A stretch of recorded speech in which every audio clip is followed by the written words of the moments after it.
Assalamualaikum warahmatullahi wabarakatuh.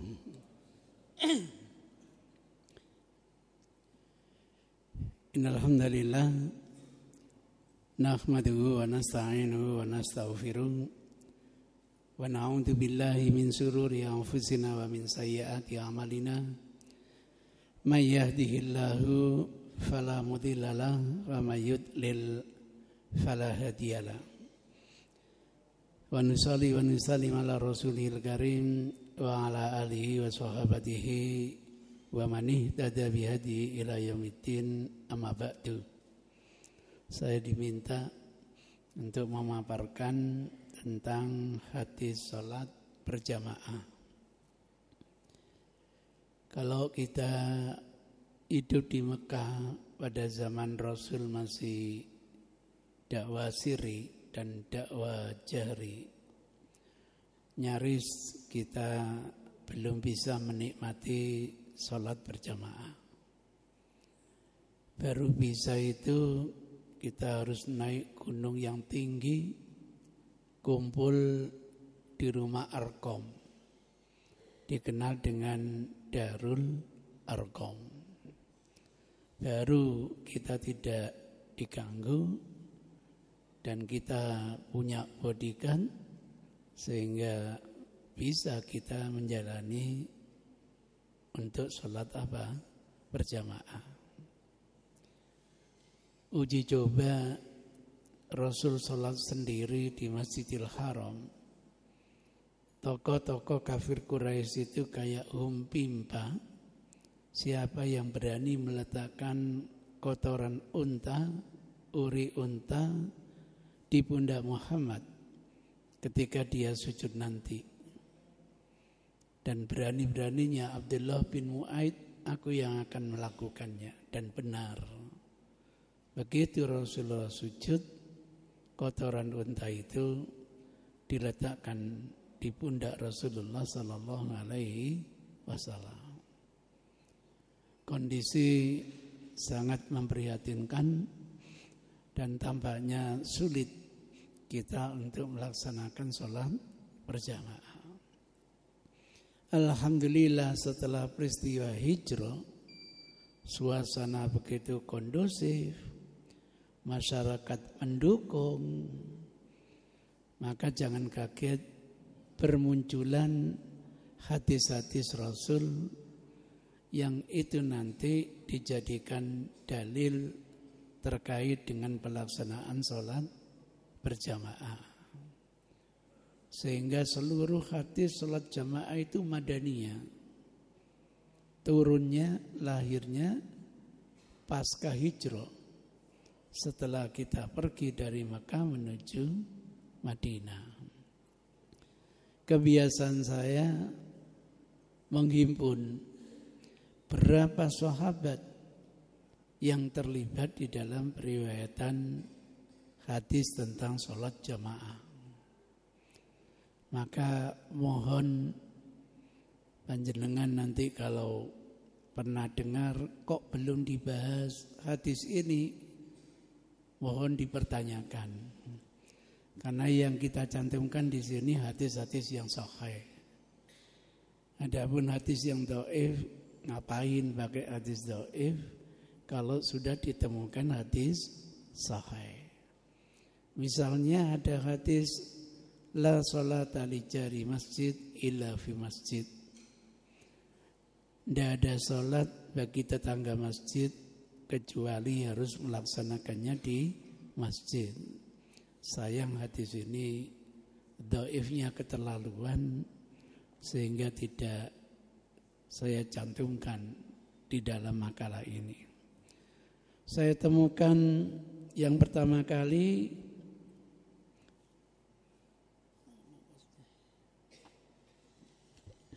enggak kelihatan. Yang pertama kali adalah hadis Abu Hurairah. Nanti yang kedua kali mosnya enggak kelihatan ini.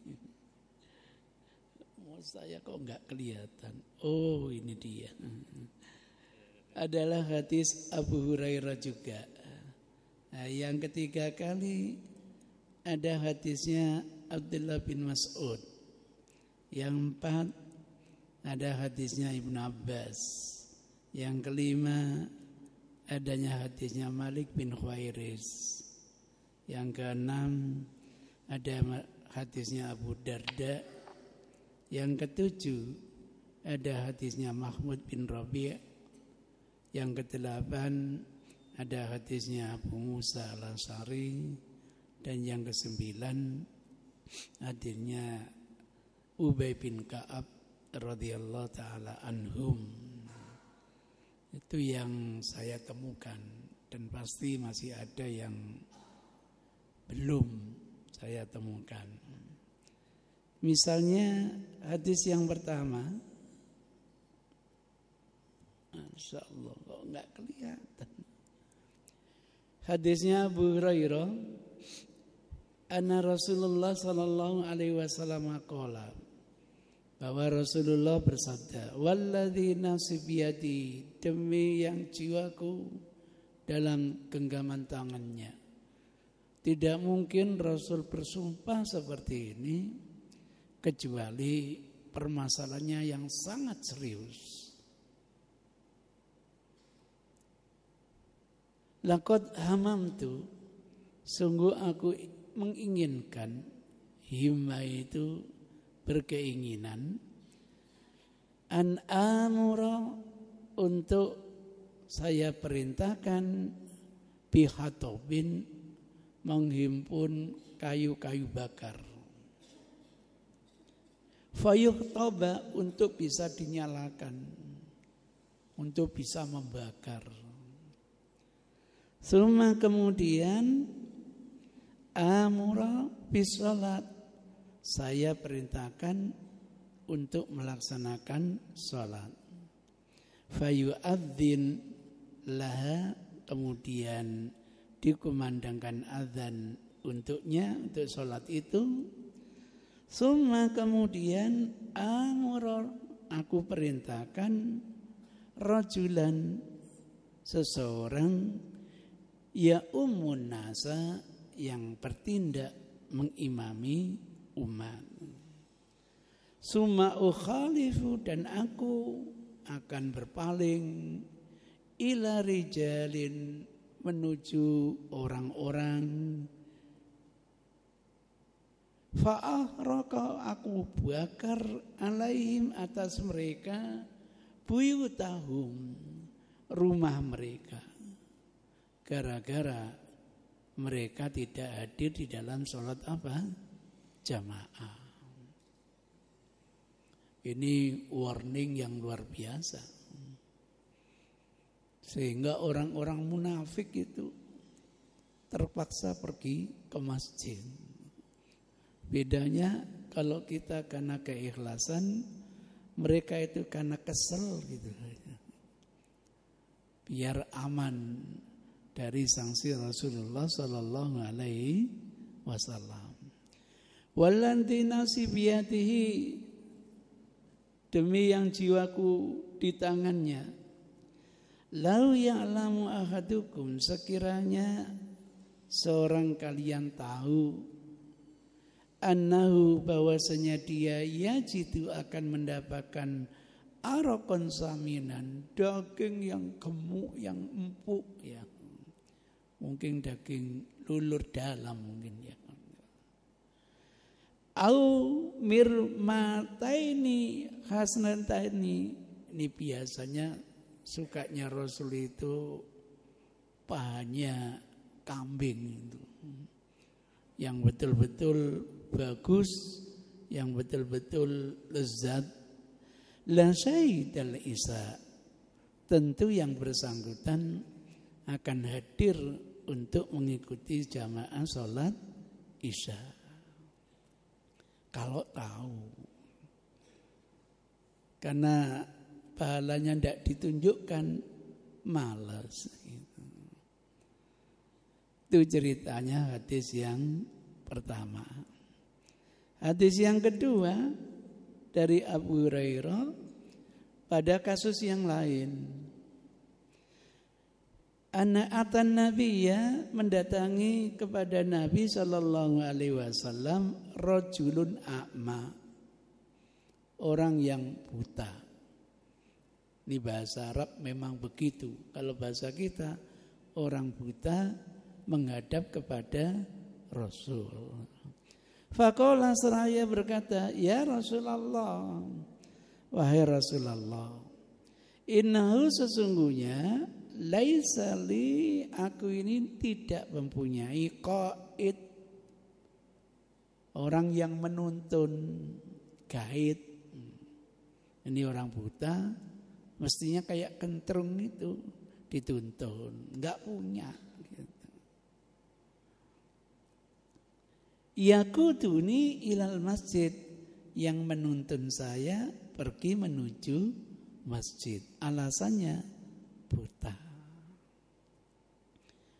Fasala Rasulullah sallallahu alaihi wasallam, lalu dia meminta kepada Nabi ayyurakhas lahu, untuk diberi rukhsah, keringanan, lahu baginya, tentu agar tidak terkena sanksi dibakar rumahnya, agar tidak berdosa kalau tidak ikut jamaah. Rukhsahnya seperti itu, karena tidak ada penuntun baginya. Maka apa?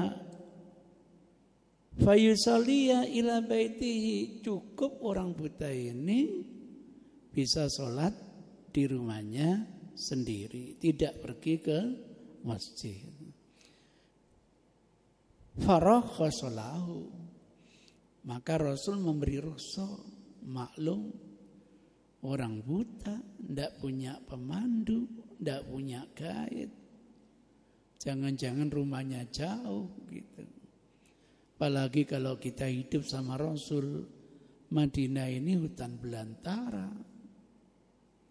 Di hadis-hadis yang lain nanti banyak binatang buas.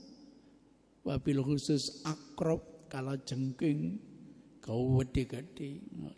Sekali nyokot wassalam deh. Belum ularnya. Belum genangan kubangan air. Maklum kita di hutan belantara. Maka wajar kalau Rasul memberi rukhsah, ya sudah, silakan sholat di rumah, tidak berjamaah di masjid. Falamma walla, ketika orang buta ini pulang, bepergian untuk pulang, dipanggil lagi oleh Rasul. Kemari, wahai orang buta. Faqala, kemudian Rasul bertanya, hal tasma'un nida' bisalah, tapi kamu dengar enggak seruan adzan untuk sholat? Qala, orang buta itu menjawab, na'am, iya ya Rasul, saya dengar. Oh, berarti rumahnya enggak jauh ini. Qala fa'ajib, kalau gitu hadirilah. Masya Allah, kondisinya seperti ini. Punya udzur yang menurut kita wajar kalau dia diberi kemudahan untuk tidak pergi ke masjid. Kita udzur buta, enggak, kendaraan lengkap, panas ya bisa pakai payung, bahkan mobilnya ber-AC. Kalau kita yang datang kepada Rasul, saya rasa tidak ada rukhsah bagimu, mungkin gitu. Itu ceritanya, dan hadis ini selalu saya beri takhridnya. Kalau yang di atas itu dikeluarkan ini begitu, kalau di bawah juga selalu begitu. Barangkali panjenengan ingin memverifikasi atau meyakinkan punya buku aslinya, monggo. Tapi kalau tidak cocok, mohon jangan komplain terlebih dahulu. Kenapa tidak cocok? mungkin saya salah nulis, bisa jadi. Atau mungkin penomoran buku panjenengan tidak sama dengan penomoran buku yang saya gunakan. Karena setiap verifikator mempunyai penilaian penomoran yang berbeda-beda. Sehingga kalau saya ditanya berapa jumlah hadis Sahih Bukhari, tergantung verifikatornya. Ada yang jumlahnya hanya 9.008, tapi ada yang jumlah terakhirnya 9.226, bahkan ada yang 9.697. Kok bisa berbeda-beda, bukunya sama? Karena perbedaan dalam cara memverifikasi.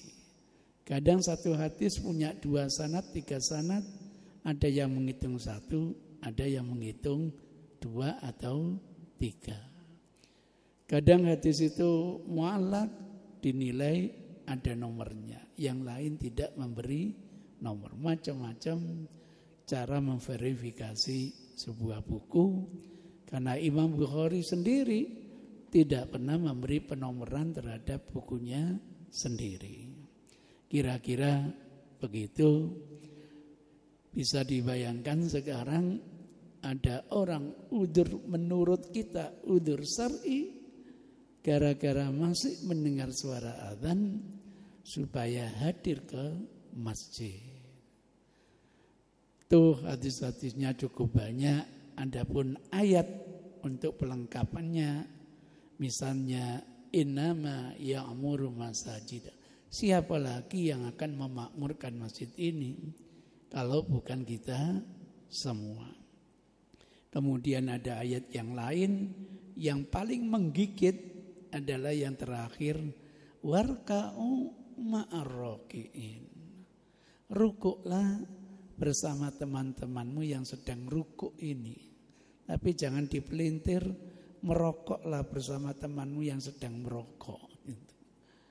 Tapi rukuklah sama dengan teman-temanmu yang sedang rukuk. Maksudnya ayo rame-rame melaksanakan rukuk bersama. Maksudnya tentunya sholat bersama, sholat secara berjamaah. Bahagianya nanti fadilahnya dilipat gandakan oleh Allah Subhanahu wa ta'ala. Ada kelipatan 25 kali, ada kelipatan sampai 27 kali. Ada kasus yang menarik. Seorang kiai ini pernah dinasihati oleh umatnya sendiri untuk diajak sholat jamaah. Ini ceritanya. Mestinya kan kiai yang mengajak umatnya sholat jamaah. Ini kebalik. Jadi umatnya ini mengajak kiai untuk sholat jamaah. Enggak terima kasih, marah-marah. Ungkapannya menarik sekali. Walaupun aku tidak berjamaah, insya Allah pahalaku gak kalah ambek pahala sampean. Ngono jadi. Ya kita kan tidak tahu pahala yang kita gapai berapa. Saya bilang kepada jamaah ini, terus sampai ngomong, ya tidak bisa ngomong Ustaz saya, Ustaz. Oh gitu. Gini, oke lah, pahala saya mungkin hanya 1.000. Pahala sampean sholat sendiri itu 1 juta atau 1 miliar misalnya. Karena saya sholat mungkin kurang ilmu, sampean sholat dengan ilmu, saya yakin pahala sampean lebih besar dari pahala saya. Misalnya begitu. Nah kalau sampai yakin pahala sampean lebih besar, kalau sampean jamaah malah 27 kali lagi Pak Yai. Gitu. Saya tidak bisa ngomong gitu Ustaz. Ya sudah. Gitu. Tidak boleh. Jangan mentang-mentang kita jadi orang alim, merasa pahala kita lebih besar. Jangan-janganlah pahala kita kalah dengan mereka. Kita sholat pakai ilmu, tapi mereka sholat pakai kehusuan. Bisa saja pahala mereka jauh lebih tinggi daripada pahala kita. Kalaulah kita merasa dapat pahala banyak karena keilmuan, indahnya dengan berjamaah yang banyak ini akan dilipat gandakan lagi oleh Allah Subhanahu wa taala. Monggo yang ingin interupsi tanya silakan. Monggo.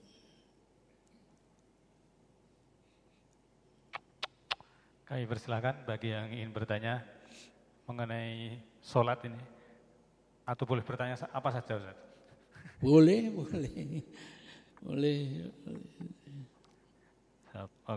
Monggo, silakan.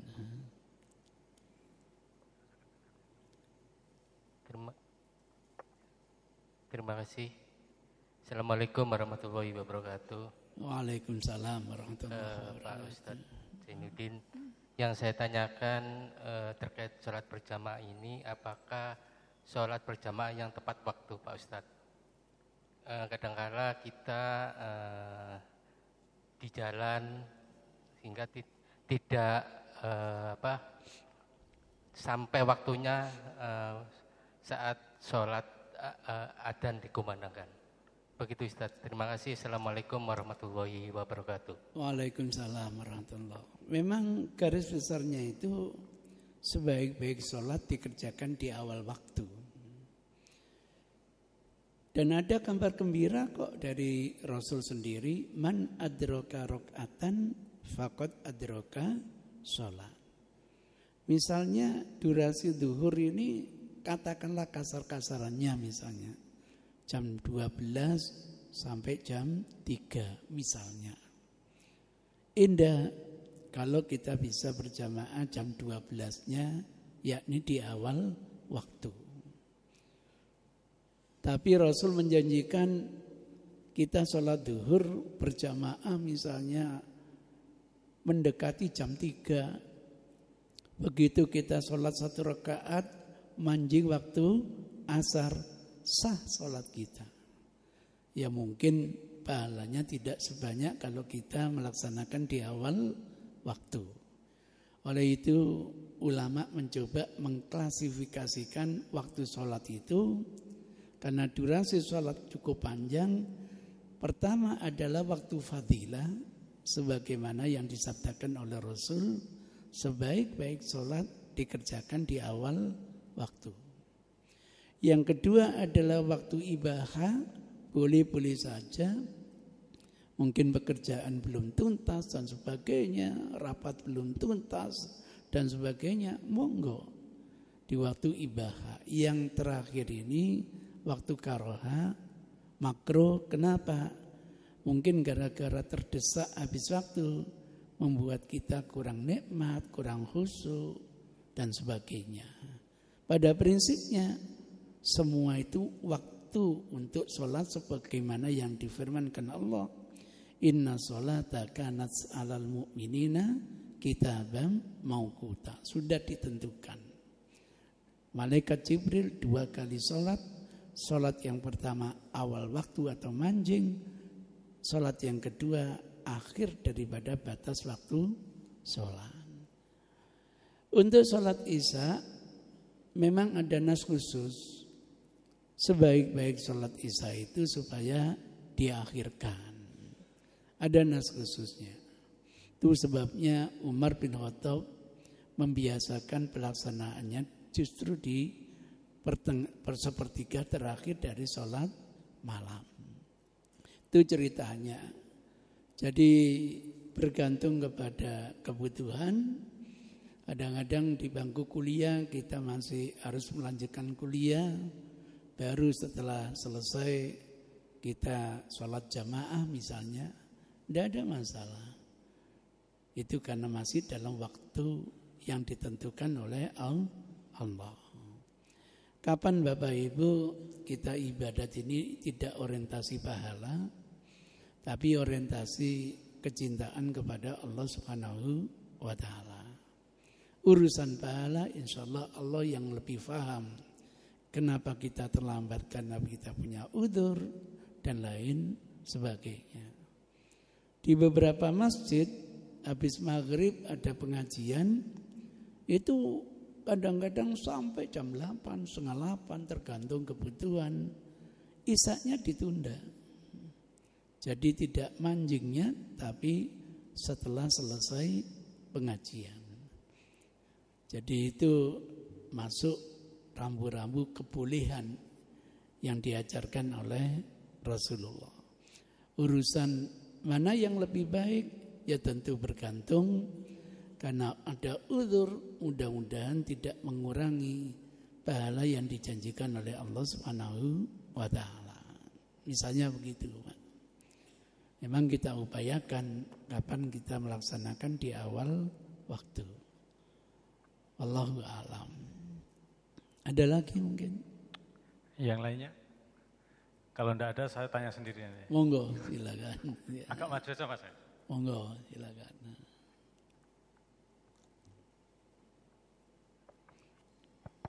Halo.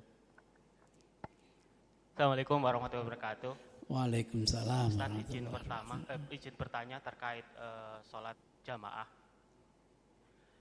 Tadi kan dijelaskan bahwasanya orientasinya sholat jamaah itu salah satunya adalah karena pahala.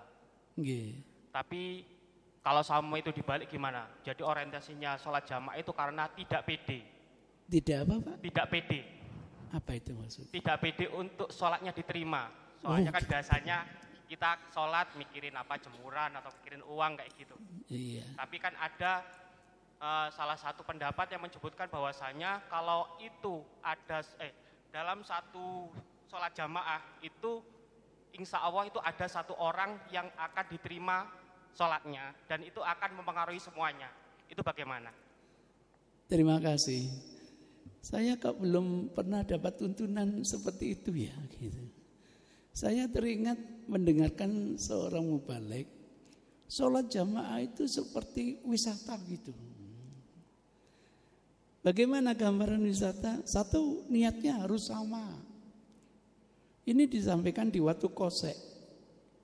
Pas saya sholat di situ, kemudian ada pengajian karena ada kelahiran dari putri saya di situ, saya sempat di situ. Jadi kalau startnya Watu Kosek yang satu niatnya ke Bali, yang satu niatnya ke Solo, ya tidak nyampe. Nah, gitu. Saya terkejut dengarkan begitu itu. Padahal dalam tuntunan tidak ada seperti itu. Kesamaan niat imam dan makmum itu bukan sebuah persyaratan. Maka sampean sholat sunnah, kemudian datang orang ingin bermakmum untuk salat wajib, boleh apa tidak, Pak? Boleh, nggak ada masalah gitu. Nggak ada masalah. Saya heran itu. Akhirnya saya diskusikan, Pak. Saya ingin begitu biar beliau sendiri yang mengoreksi, bukan saya gitu. Nah, yang kedua seperti ini. Dibayangkan kita wisata ke Jogja, semuanya tidur.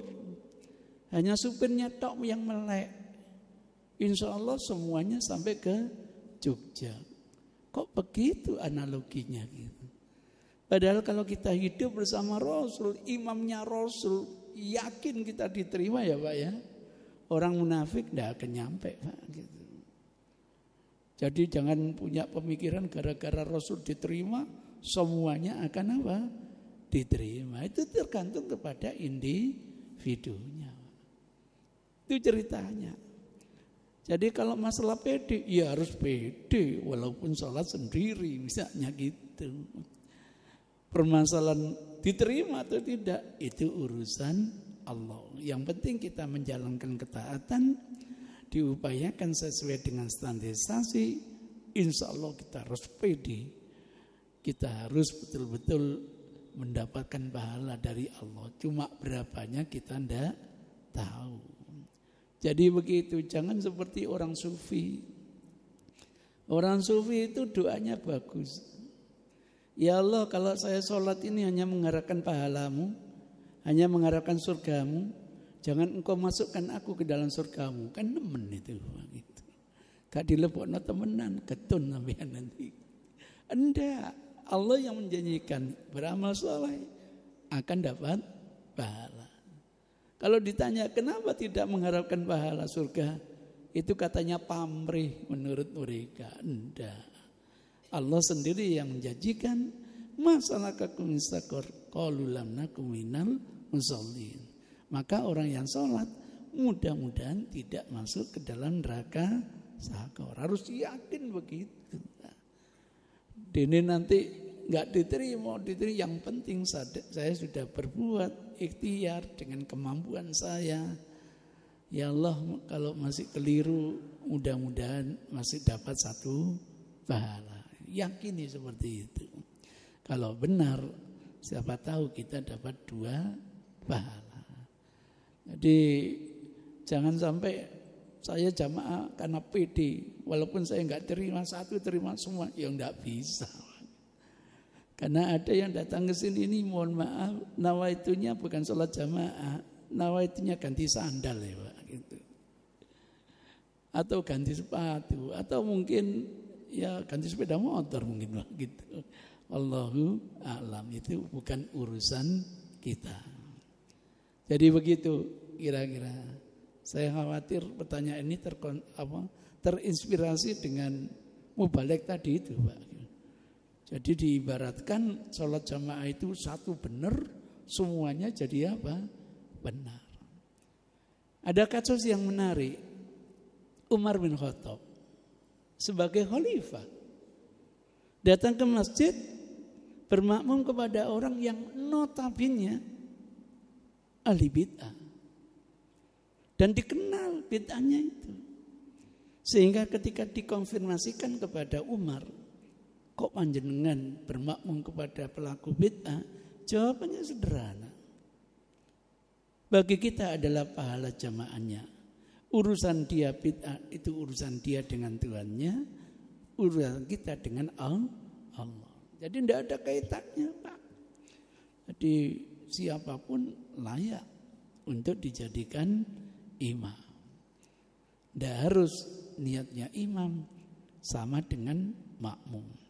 Ini salah satu yang namanya permasalahan gara-gara melafadzkan niat gitu loh. Padahal awalnya kan tidak perlu melafadzkan. Ingin sholat duhur ya sudah. Bismillah sholat duhur selesai. Tidak perlu menentukan sebagai imam.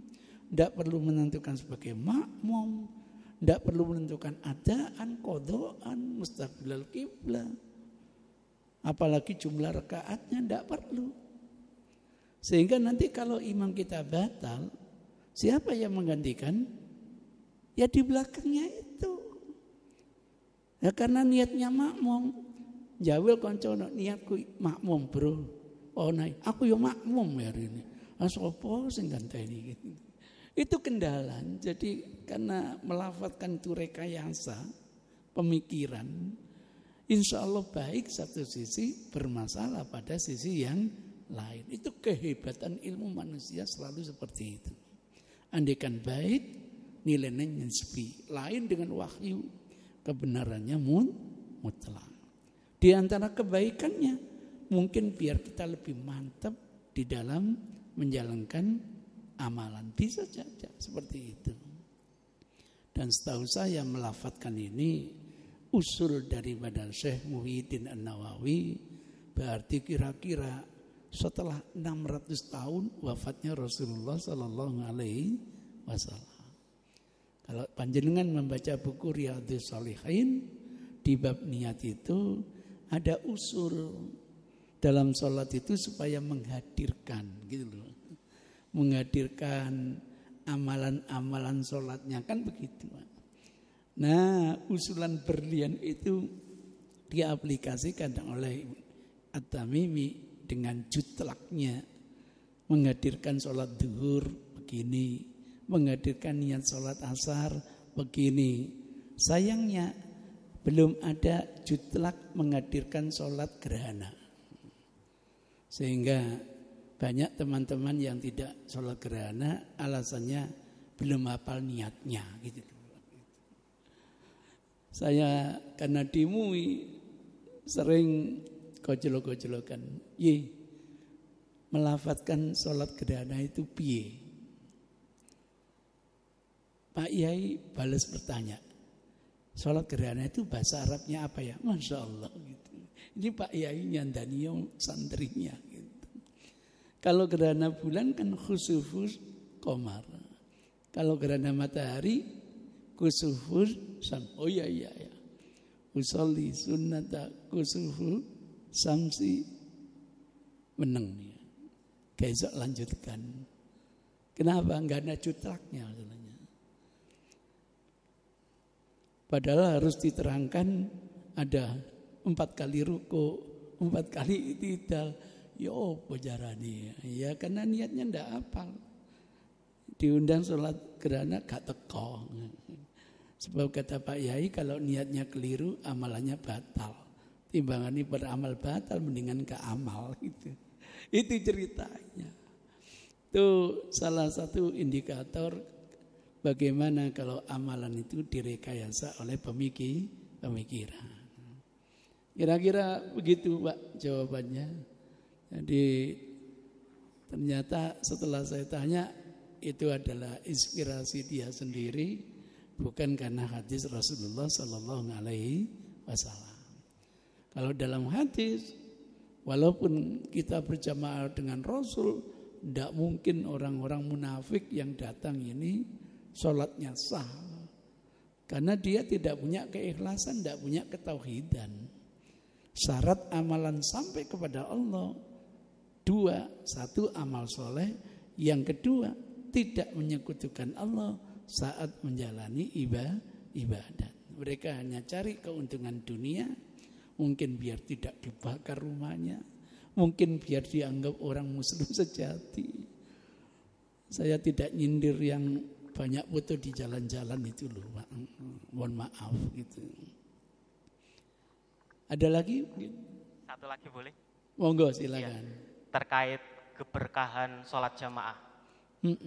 Pastikan Allah punya alasan ketika memberikan pahala sholat jamaah itu begitu besar. Sebenarnya keberkahan dari sholat jamaah itu seperti apa atau apa aja gitu? Dibahas di dalam satu disiplin namanya hikmat tasyrik. Masya Allah, saya pernah dengar bagaimana melatih kedisiplinan. Pembangunan misalnya, ketika imam kita, presiden kita sudah menjandangkan 5 tahun, di tengah jalan entah wafat, tidak perlu mulai dari awal, langsung lanjut ke program berikut. Masya Allah, banyak Pak. Yang dijelaskan oleh Allah saja sudah lumayan. Aqimis shalah lidzikri. Inna sholata tanda anil fasai wal mungkar. Seminar pertama kali S3, dosen dari Belanda namanya John Hendrik Moleman. Saya kalau kedatangan dosen dari Belanda itu pikir-pikir jangan-jangan ini orientalis yang dikirim gitu loh. Tapi ternyata beliau seorang muslim sejati. Terbukti waktu pertama kali saya ikut jemput beliau ini, sholat beliau itu setelah kedatangan itu, sholat terlebih dahulu. Masya Allah. Waktu perkenalan lebih terkejut lagi, ternyata istrinya dari Maroko. Masya Allah. Nah, kuliah pertama kali memperbincangkan hikmah sholat jamaah. Awalnya bukan sholat jamaah, hikmah sholat sendirian. Setelah itu hikmah sholat jamaah. Kita berpikir banyak pada waktu itu ditantang, apa hikmah sholat sendirian itu? Ya macam-macam jawabannya. Beliau dengan teknologinya, ada seorang yang dikasih berbagai alat, dimonitor, kemudian ini kesimpulannya jangan kaget. Orang yang sholat sendirian dengan khusyuk, insya Allah tidak akan stres. Sehingga muncul terapi salah satu menghilangkan stres kalau orang bisa fokus kepada satu titik. Di barat, orang stres diantaranya kadang-kadang diikat, kadang-kadang cari tool di sebuah tempat, tembok, kemudian dia fokuskan diri. Kita enggak. Kita fokus, kita punya nilai ritual. Itu salah satu teori terapi menghilangkan stres. Atau terapi yang lain, teriak sekeras-kerasnya. Gara-gara ya pacarnya diambil teror. Aku enggak butuh kamu. Hilang stresnya. Itu sebabnya bahagia masyarakat barat punya tradisi sepak bola. Sehingga dengan melampiaskan segala ini bisa menghilangkan stres mereka. Bahkan mereka punya sebuah areal yang bebas untuk ngomong, untuk menghilangkan rasa apa? Stresnya. Misalnya begitu. Lah untuk salat jamaah, dilarang. Hikmahnya itu apa? Orang yang sholat jamaah kesimpulannya tidak akan gila. Mati aku.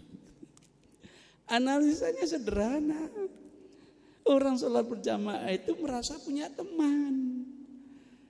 Kita hidup kalau merasa punya teman, insya Allah tidak akan gila. Orang gila itu merasa tidak punya teman. Maka di dunia tidak ada yang namanya organisasi orang gila gitu. Kalau sudah berorganisasi enggak gila lagi sudah gitu. Itulah hikmah yang panjenengan tanyakan. Bergantung kemampuan kita mengeksplor bagaimana dibalik daripada syariat itu. Ada yang tertuang dalam Quran dan hadis, tapi Al-Quran mengatakan afala ta'qilun, afala tatadabbarun. Biar kita tadabbur, berpikir dibalik syariat pasti ada hikmah tasri. Yang menjadi bencana teman sufi. Kalau sudah mendapatkan syariat, syariatnya dihilangkan. Nah ini tidak boleh. Mestinya syariat itu mempertajam syariat. Hikmah itu untuk mempertajam syariat. Lebih meyakini syariat. Tapi teman sufi dibalik. Kalau sudah dapat syariat, kalau sudah dapat hikmah, tidak perlu syariat. Ini yang repot. Wong sholat itu katanya ben eling. Lah nek wis eling gak perlu sholat. Ini yang bencana gitu. Ndak, eling itu bagian kecil dari hikmah sholat biar kita lebih yakin nikmatnya menjalani sholat. Itu bedanya Pak, pada namanya perbedaan wijah, perbedaan perspektif.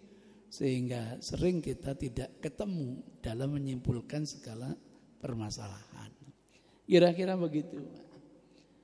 Jadi monggo setiap kita insya Allah akan dapat nikmat ketika kumpul bersama melaksanakan sholat berjamaah. Minimal kita sudah terlibat dalam memakmurkan masjid. Waduh, itu aja pahalanya luar biasa. Memakmurkan masjid memang macam-macam Pak. Termasuk ngadakan kajian ini. Termasuk kita kumpul untuk macam-macam kegiatan. Itu bagian dari memakmurkan masjid. Kalau bukan kita, siapa lagi? Jadi memang tidak semua saya baca Pak. Karena keterbatasan waktu. Kalau perlu filenya saya kirim nanti. Dan saya minta koreksiannya untuk melengkapi. Asal hadisnya yang sahih. Kalau hadisnya palsu di rumah saya banyak. Itu ceritanya. Demikian yang bisa saya sampaikan. Kurang lebihnya mohon maaf. Billahi hidayah wa taufik. Assalamualaikum warahmatullahi wabarakatuh.